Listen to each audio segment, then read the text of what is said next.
sometimes called communication. Expression is a great word. It actually comes from the Latin, and it means to press out. So to express, according to the dictionary, is defined as to convey or to communicate, to make known, or to be very explicit. So, to me, honest expression is really putting out what's inside. And open expression is showing up clearly, with no barriers, no veils, no hindrance, nothing between us and the other person. Some of you have heard this, the word intimacy is sometimes expressed as into me see. And that's clear communication, clear expression. The purpose of communication, take the word, commune, is to bring us together. So all communication has only one purpose, and that is to have us come together. And I think the only way we can really come together, that we can really join, is if we're honest, if we're true, if it's very clear who we each are, so there's nothing hidden. Otherwise what happens is, you join with the good part and you can't stand the bad part. So it doesn't really work that way. So interesting question, what's the truth about you? And are you expressing that truth consistently? And actually some days I have to ask, do I even understand or know or believe that truth about myself?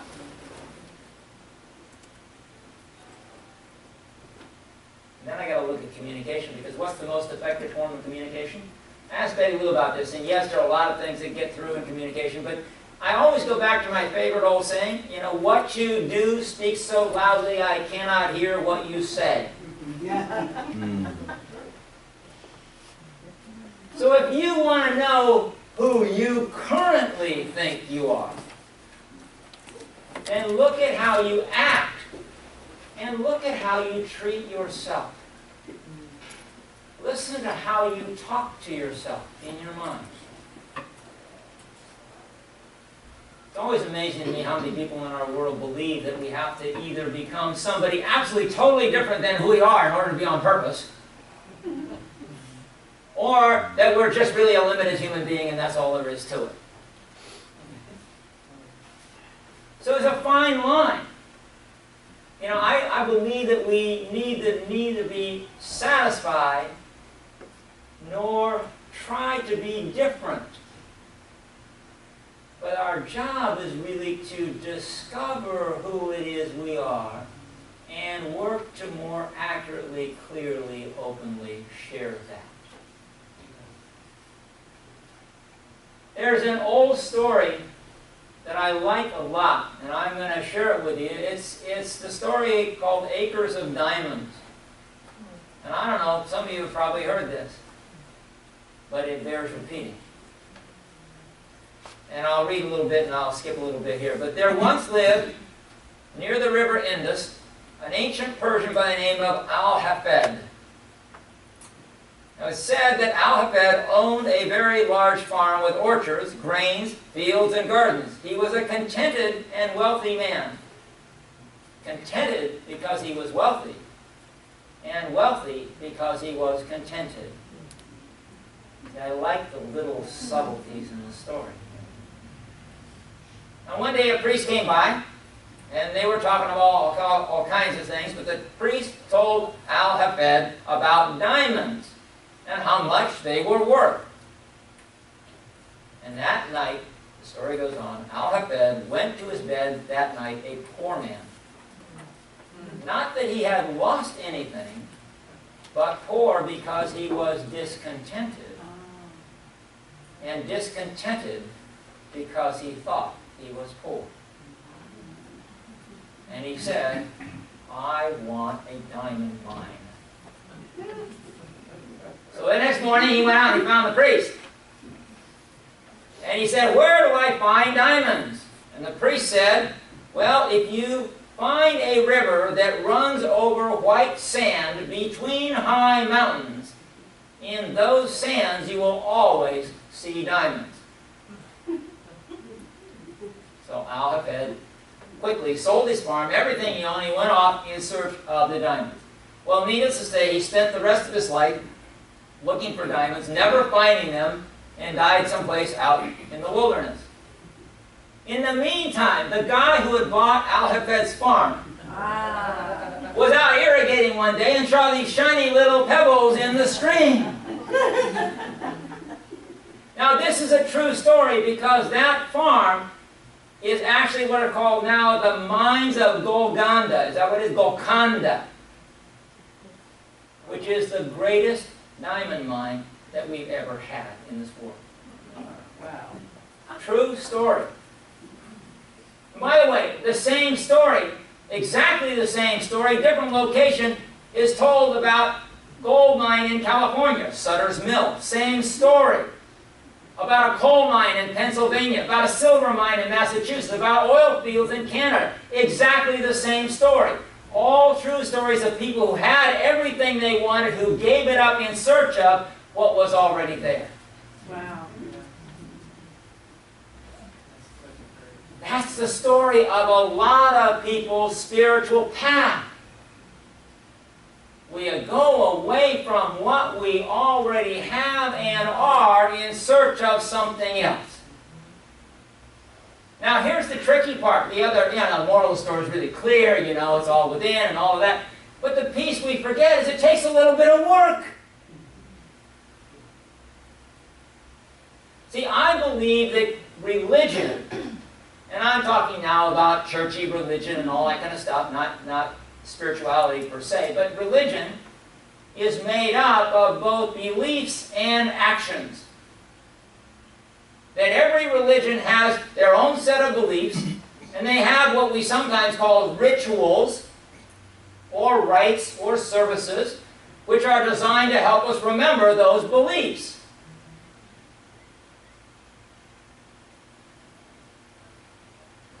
The tricky part is this. Truth is truth. And it's true forever, and it never changes. Actions, the things we do to remember the truth, sometimes need to change because of changes in circumstance, changes in the age, the time of the world, changes in the population, changes in our life circumstances. It's sort of like having different money in every country you go to. Different currency everywhere, but it's the same underlying principle of an exchange for goods.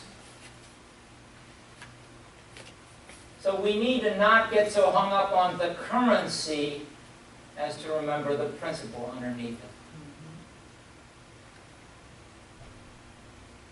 Another interesting thing about the world of religion, it can be divided into roughly 3 categories. You have the dual, us and them. Religions of duality. We're here, God is there. You're separate from me. You have the religions of non-duality.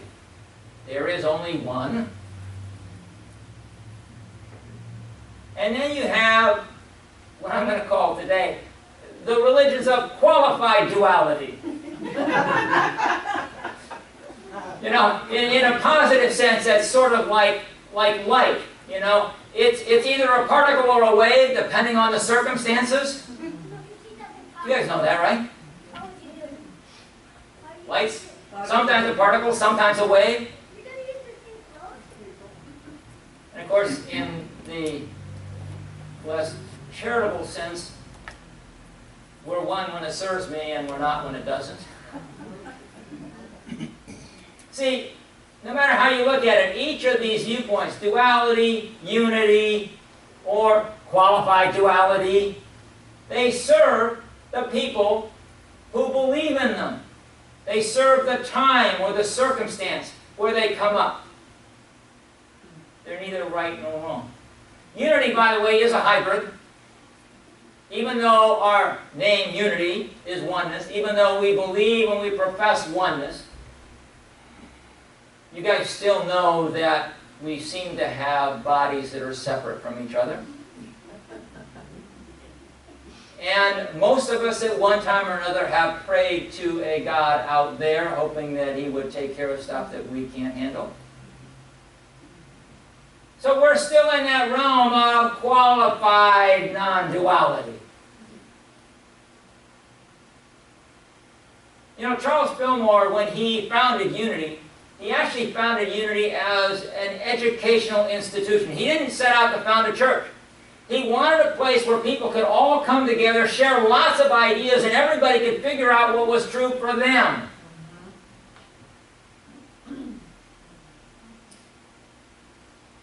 So I'm going to go back, if we go really to the purest essence of non-duality.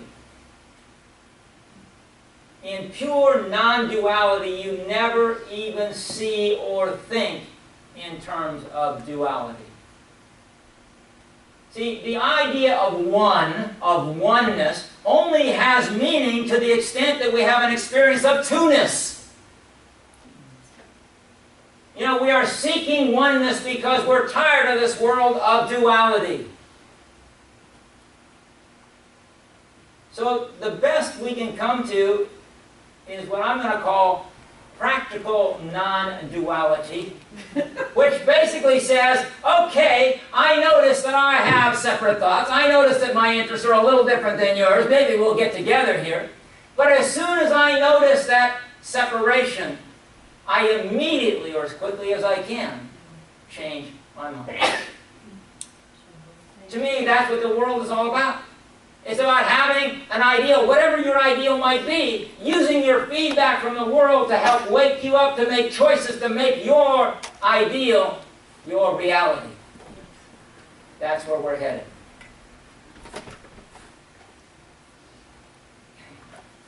I have fun with the Bible. It's just great. I mean, it's sort of like there's two gods in the Bible.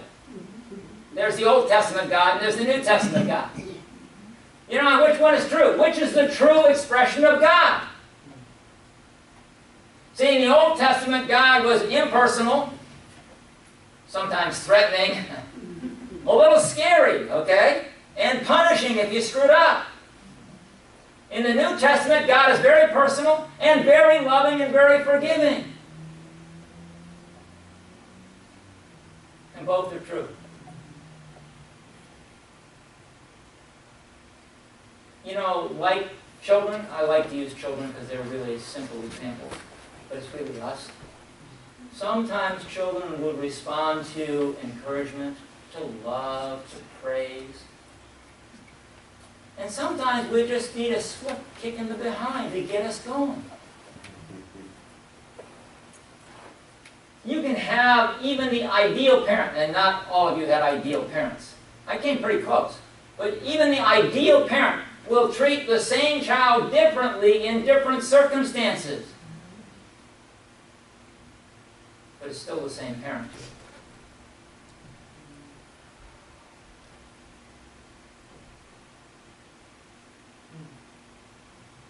Buddhism. We love Buddhism and we say the Buddhists are really lunatics in disguise. Very, very similar. Buddhism came out of Hinduism. Hinduism has, ideally, the way it's expressed, it has many expressions of God, many ways to remember or relate to God. Now what it looks like from the outside is they have many gods. And actually a lot of Hindus have many gods. And while they aspire to, if you read the Vedas, they aspire to oneness. They actually recognize that there's a lot of duality going on. And we're here, God is out there, basically controlling things. So the world has really swung a lot that way, and then along comes Buddha. And he says, wait a minute, you got all these people who are all caught up and worshiping all these different gods, and they start to think these are all really real, and they're way outside over there. So Buddha said, there is no God. Or you are God. Now, which was right?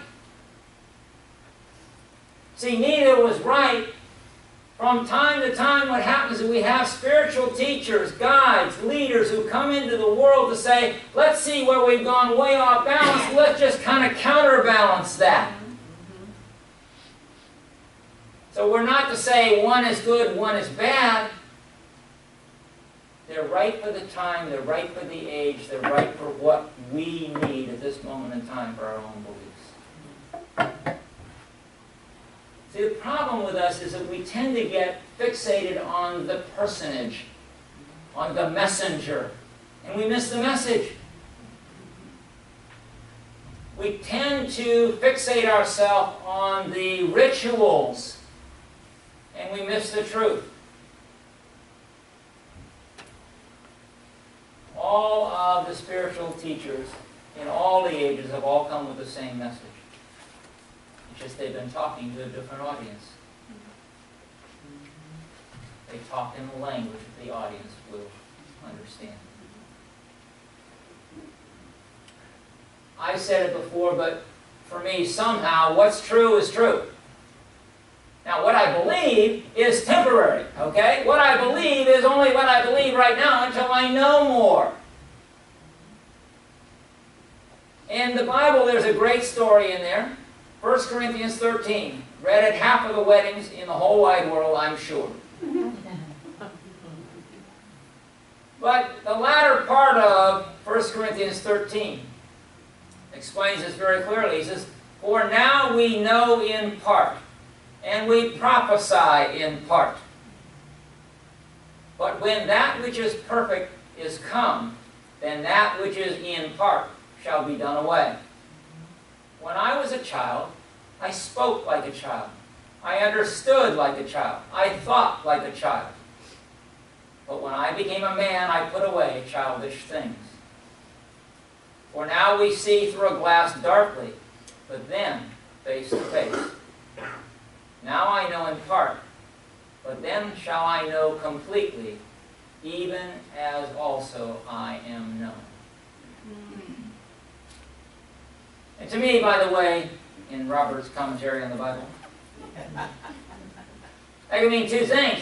To the degree that I allow myself to be known and therefore loved by God, because you know that you're the only one who keeps you from letting yourself be loved by God.